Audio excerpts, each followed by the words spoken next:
വളരെയധികം സന്തോഷത്തോടും അതിലേറെ അഭിമാനബോധത്തോടും കൂടിയാണ് മദീനയിലേക്കുള്ള പാത എന്ന മഹത്തായ ഈ സംരംഭത്തിൽ ഭാഗപക്കായിക്കൊണ്ട് ഞാൻ സംസാരിക്കുന്നു.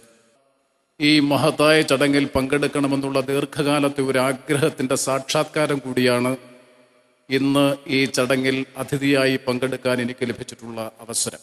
അനിതര സാധാരണമെന്ന് വിശേഷിപ്പിക്കാൻ കഴിയുന്ന ഒരു മഹത് സംരംഭമാണ് മദീനയിലേക്കുള്ള പാത എന്ന പ്രഭാഷണം.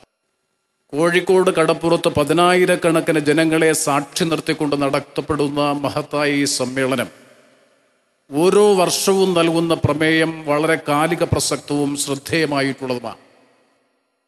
വിശുദ്ധ ഖുർആനെ സംബന്ധിച്ചും ഖുർആനിക നിയമങ്ങളെ സംബന്ധിച്ചും പ്രവാചക ജീവിതചര്യയെ സംബന്ധിച്ചും വർത്തമാനകാല സംഭവങ്ങളുമായി ബന്ധപ്പെടുത്തിക്കൊണ്ട് അതിൻ്റെ കാലിക പ്രസക്തി വിളിച്ചോതുന്ന പ്രമേയങ്ങളും സന്ദേശങ്ങളും കൊണ്ട് സമ്പന്നമാണ് മദീനയിലേക്കുള്ള പാത എന്ന മഹത്തായ പ്രഭാഷണ പരമ്പര. മഹത്തരമായ ഒരു വിശ്വാസത്തിന്റെ വർത്തമാനകാല പ്രസക്തി ലോക സമൂഹത്തിന് മുന്നിൽ ഉജ്ജ്വലമായ ശൈലിയിലൂടെ അവതരിപ്പിക്കുവാൻ തീർച്ചയായും ജനാബ് MP അബ്ദുൽ സമദ് സമദാനിയുടെ ഈ പ്രഭാഷണ പരമ്പരയ്ക്ക് കഴിയുന്നുണ്ട് എന്ന കാര്യത്തിൽ ഒരു സംശയവും വേണ്ട. അത് പ്രാവർത്തികമാക്കുവാൻ കഴിയട്ടെ എന്ന് ആത്മാർത്ഥമായി ആവർത്തിച്ച് ഈ അവസരത്തിൽ ആഗ്രഹിക്കുന്നു, ആശംസിക്കുന്നു.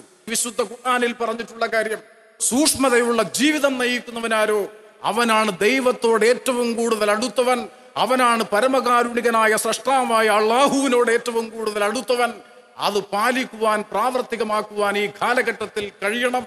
ആ സൂക്ഷ്മമായ ജീവിതത്തിന്റെ നിർവചനം, വ്യാഖ്യാനം മണിക്കൂറുകളെടുത്ത് സംസാരിക്കുവാനുള്ള കഴിവും ശേഷിയും പ്രാവീണ്യവുമുള്ള ബഹുമാന്യനായിട്ടുള്ള ജനാബ് MP അബ്ദുൽ സമദ് സമദാനി അവരുടെ പ്രഭാഷണ പരമ്പര ഈ കാലഘട്ടത്തിൽ ആ സൂക്ഷ്മമായ ജീവിതത്തിന്റെ വർത്തമാനകാല പ്രസക്തിയെ സംബന്ധിച്ച് ഈ സമ്മേളനത്തിന് ഉജ്ജ്വലമായ സന്ദേശം നൽകാൻ വേണ്ടി കൂടി കഴിയട്ടെ എന്ന് ആത്മാർത്ഥമായി ഒരിക്കൽ കൂടി ആഗ്രഹിച്ചുകൊണ്ട്, ആശംസിച്ചുകൊണ്ട്, ഈ സംരംഭത്തിന് എല്ലാ നന്മയും നേർന്നുകൊണ്ട് ഈ ചടങ്ങിൽ പങ്കെടുക്കാൻ അവസരം ലഭിച്ചതിലുള്ള അതിയായ സന്തോഷം ഒരിക്കൽ കൂടി പ്രകടിപ്പിച്ചുകൊണ്ട് ഞാൻ വാക്കുകൾ അവസാനിപ്പിക്കുന്നു. നന്ദി, നമസ്കാരം.